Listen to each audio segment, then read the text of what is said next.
Vous venez de pénétrer dans une représentation virtuelle de notre univers. Il s'agit du modèle de notre cosmos le plus détaillé, obtenu par la mesure de la lumière visible et invisible par des télescopes terrestres et spatiaux. Installez-vous pour une découverte de cet univers virtuel. Tout commence depuis cette merveilleuse planète bleue, notre Terre. Voici le ciel nocturne au-dessus de Genève. La Station spatiale internationale traverse le ciel sur fond de Voie lactée. Partons vers l'espace pour nous en approcher.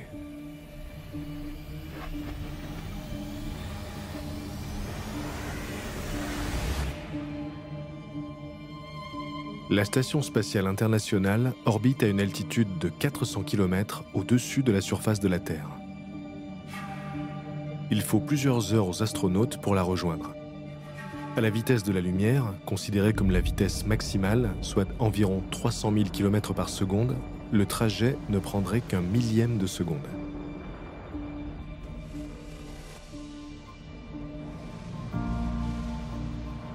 Voyons quels autres objets orbitent autour de notre planète.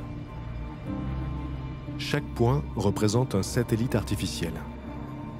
Sputnik fut le premier à être mis en orbite en 1957. Depuis, des milliers de satellites artificiels tournent autour de la Terre. Environ 3000 d'entre eux sont encore utilisés. Ces satellites évoluent sur des orbites variées, ne dépassant rarement 36 000 km d'altitude. Une distance couverte par la lumière en 1/10 de seconde. Le plus ancien de nos satellites est bien sûr naturel. Il s'agit de la Lune. En 1969, l'homme a marché sur la Lune. C'est encore à ce jour l'endroit le plus éloigné jamais visité par un être humain. Situé à 380 000 km de la Terre, le voyage représente presque 10 fois la circonférence du globe. Il fallut 4 jours aux astronautes pour atteindre la Lune. La lumière, elle, n'a besoin que d'une seconde. La Terre se situe à 151 millions de kilomètres du Soleil. Sa lumière met 8 minutes et 20 secondes pour nous parvenir. Poursuivons notre voyage en direction de Mars, la 4e et dernière des planètes rocheuses. Voici Phobos, l'un des 2 satellites de Mars. L'autre s'appelle Deimos. Chacun d'eux ne mesure qu'une vingtaine de kilomètres de diamètre.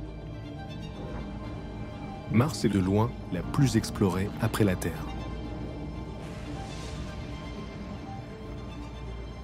Mars et le Soleil sont distantes de 250 millions de kilomètres. La lumière met environ 14 minutes pour effectuer le trajet.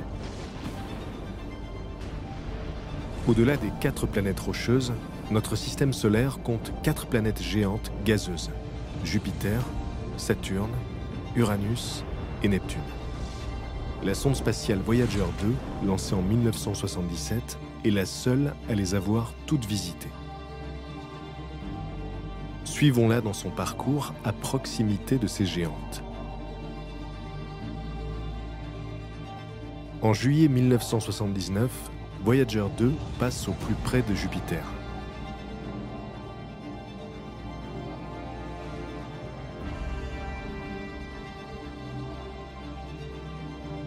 En août 1981, Voyager 2 s'approche de Saturne et prend des photos détaillées de ses anneaux. Saturne se situe à 1,5 milliard de kilomètres du Soleil, soit 2 fois plus loin que Jupiter, ou environ 10 fois plus loin que la Terre. La lumière du Soleil met 1 heure et 23 minutes pour atteindre Saturne.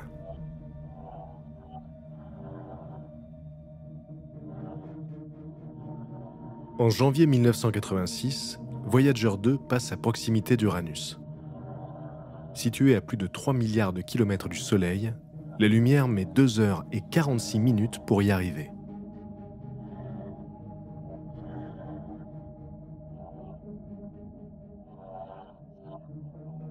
En août 1989, Voyager 2 rejoint Neptune, la 8e et dernière planète connue du système solaire.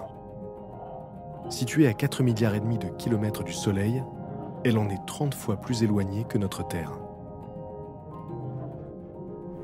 Il faut 4 heures et 8 minutes à la lumière du Soleil pour atteindre Neptune. Aujourd'hui encore, Voyager 2 poursuit son exploration des confins du système solaire. C'est aussi le cas de Voyager 1, lancé en 1977, Pioneer 10 et 11, respectivement lancés en 1972 et 1973, ainsi que New Horizons, lancé en 2006.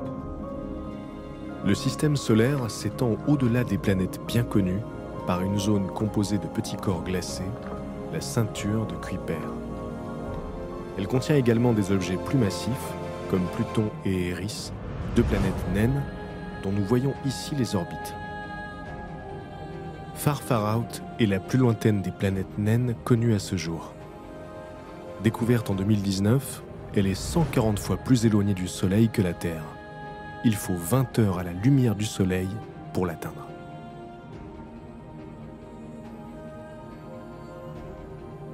Quel que soit le point d'observation dans le système solaire, les motifs formés par les étoiles et la Voie lactée sont reconnaissables, comparables à ceux observés depuis la Terre. Les constellations sont ici dessinées en couleur. En revanche, au-delà du système solaire, notre perspective change et ces motifs se transforment. Pour le constater, dirigeons-nous vers l'étoile la plus proche du Soleil, Proxima du Centaure. La lumière émise par cette étoile met environ 4 ans pour atteindre la Terre. En d'autres termes, si nous pouvions voyager à la vitesse de la lumière, il nous faudrait 4 ans pour atteindre Proxima du Centaure. On dit qu'elle se situe à 4 années-lumière. Pour une sonde telle que Voyager 1, qui se déplace à 75 000 km/h, il faudrait 60 000 ans pour atteindre Proxima du Centaure. La forme des constellations se modifie encore lorsque nous nous éloignons à une distance de 50 années-lumière. Nous rejoignons l'étoile 51 Pégasi, dite 51 Pég, et sa planète satellite 51 Pég B. Il s'agit en réalité d'une exoplanète, puisqu'elle se situe en dehors de notre système solaire. Découverte en 1995, c'est la première exoplanète à avoir été observée. Elle ouvrit la voie à un nouveau champ de recherche en astrophysique.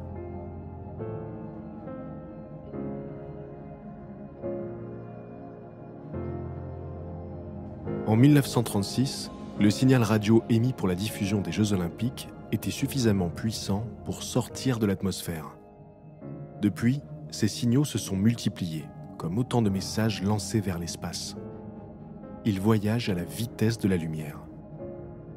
Les plus anciens sont à une distance approximative de 80 à 90 années-lumière, soit la taille de la sphère représentée ici.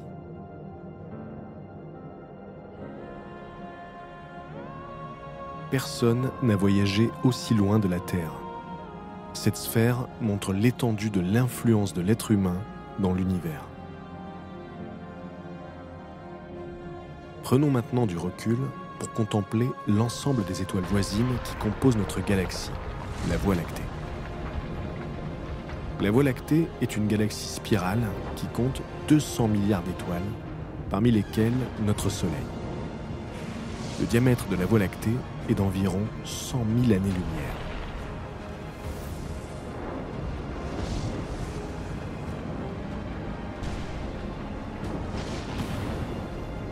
Depuis la découverte de 51 Pég B, près de 5000 autres exoplanètes ont été observées. Chaque point affiché ici correspond à une de ces exoplanètes. La majorité d'entre elles ont été découvertes dans le voisinage du Soleil. Les astronomes continuent de construire des télescopes plus puissants pour analyser les régions les plus lointaines de notre galaxie, à la recherche de plus d'exoplanètes. Presque chaque étoile de notre galaxie possède plusieurs exoplanètes, ce qui rend la recherche de signes de vie extraterrestres passionnante.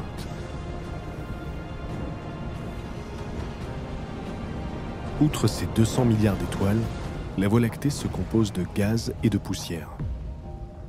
Les jeunes étoiles, celles de moins de 5 millions d'années, chauffent le gaz environnant, formant des taches rouges distribuées dans toute la galaxie.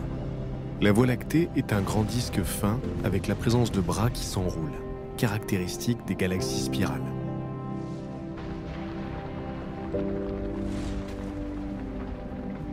Les étoiles de la Voie lactée semblent immobiles. Cependant, grâce à la combinaison de techniques d'observation et de simulation, les scientifiques savent désormais que les galaxies spirales évoluent constamment depuis leur formation il y a des milliards d'années.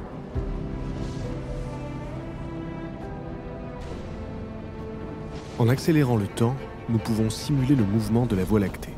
Sous l'action combinée de la gravité et de la rotation, ces bras en spirale se forment et se détruisent continuellement. Des étoiles naissent en permanence dans les régions en rouge qui témoignent de la présence de gaz très chauds.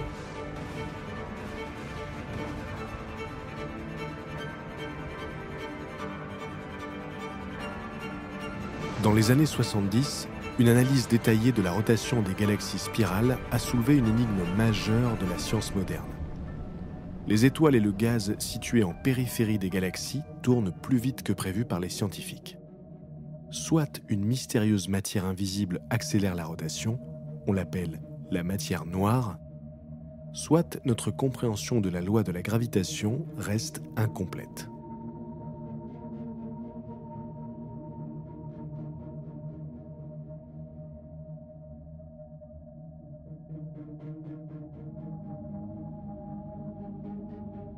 Éloignons-nous de notre galaxie. La Voie lactée n'est pas seule dans l'univers. Elle est entourée de dizaines de galaxies satellites plus petites.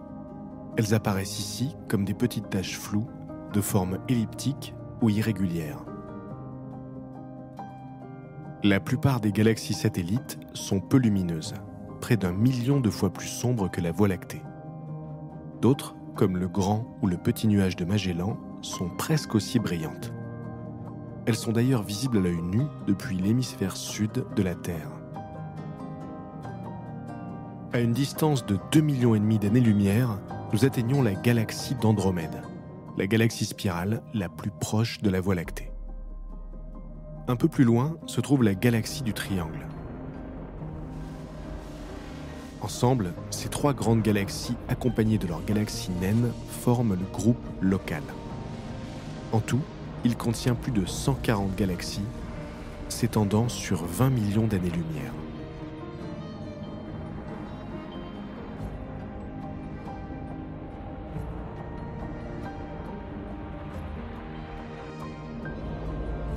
Quel est le destin de notre galaxie? Selon les prédictions, dans environ 6 milliards d'années, sous l'effet de leur attraction mutuelle, les deux plus grandes galaxies du groupe local, la Voie lactée et la galaxie d'Andromède, entreront en collision.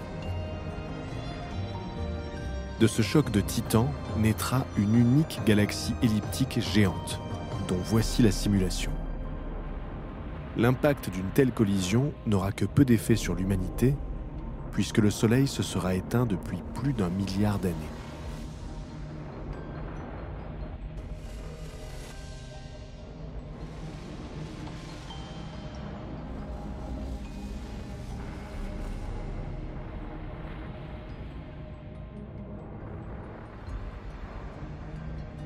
Les collisions de galaxies sont omniprésentes dans l'univers. Plaçons-nous maintenant à une échelle cosmologique, à une distance de centaines de millions d'années-lumière, l'équivalent de plusieurs milliers de fois le diamètre de la Voie lactée. Nous atteignons ce que les astrophysiciens appellent les grandes structures de l'univers. Des simulations numériques comme celle-ci montrent comment la matière s'agrège pour former des structures complexes. Les galaxies ne sont pas distribuées uniformément dans l'espace. Elles dessinent des structures filamentaires géantes, la toile cosmique. À l'intersection de ces filaments, des galaxies s'assemblent pour former de gigantesques amas galactiques, visibles ici sous la forme de boules brillantes.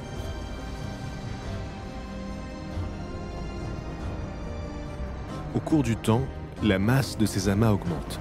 alors que les régions moins denses deviennent de plus en plus vides.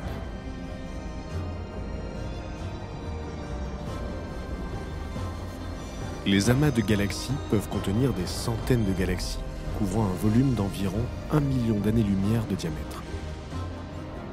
Ils contiennent de grandes quantités de gaz atteignant des températures de plusieurs dizaines de millions de degrés. L'étude de l'évolution des amas de galaxies et de la toile cosmique permet aux scientifiques de déterminer l'énergie et la masse contenues dans l'univers.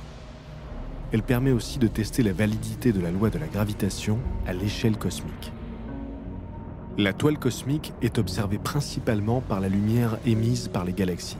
Les simulations suggèrent que ces structures à grande échelle contiennent jusqu'à 80% de matière noire. La structure filamentaire qui émerge des simulations s'avère être en parfait accord avec les observations.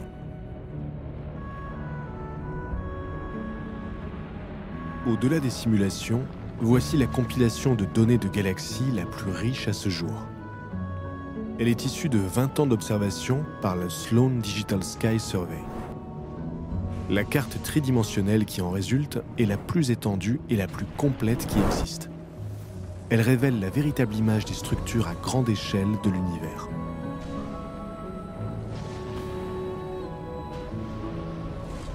Mais ces données présentent des imperfections en raison de la position d'observation depuis la Terre. La lumière des galaxies distantes est absorbée par la Voie lactée, créant de vastes zones sombres, exemptes de données. Chaque objet brillant correspond à une galaxie. Chaque galaxie contient des centaines de milliards d'étoiles et probablement des centaines de milliards d'exoplanètes pouvant potentiellement abriter la vie.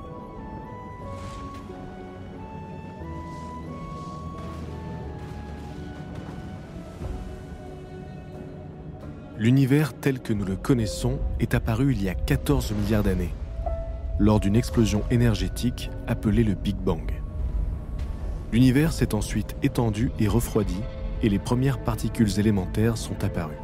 400 000 ans seulement après le Big Bang, les électrons et les protons se sont combinés pour former de l'hydrogène, l'élément le plus abondant de l'univers.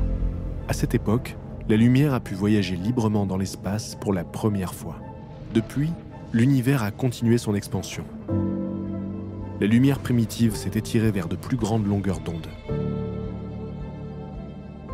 Elle est aujourd'hui détectée sous forme de rayonnement micro-ondes. Cette lumière, relique de l'univers primordial, continue de nous atteindre.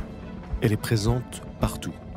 On l'appelle le CMB pour Cosmic Microwave Background. En français, fond diffus cosmologique. Les motifs colorés montrés sur cette image correspondent à la mesure, depuis la Terre, de cette lumière primitive. Cette sphère sur laquelle a été représenté le CMB correspond à la taille de l'univers observable. Son diamètre est d'environ 100 milliards d'années-lumière. Le CMB est la première image de l'univers primitif.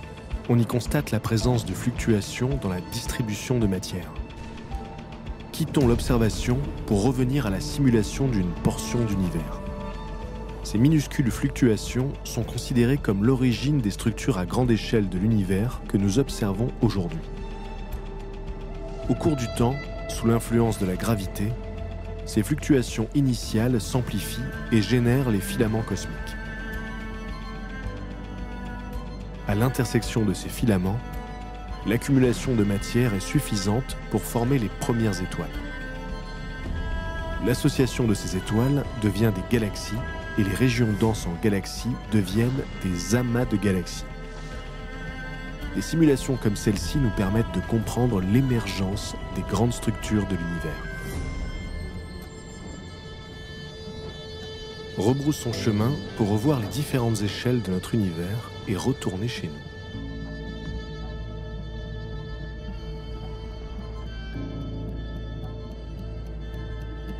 Cette vision moderne d'un univers dynamique a débuté il y a 100 ans avec la théorie de la relativité générale d'Albert Einstein.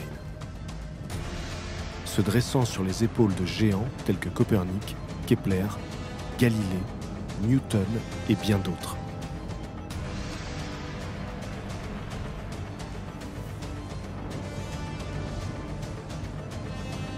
Aujourd'hui encore, alors que les scientifiques collectent de plus en plus de données, de nouvelles théories émergent et notre compréhension de l'univers évolue.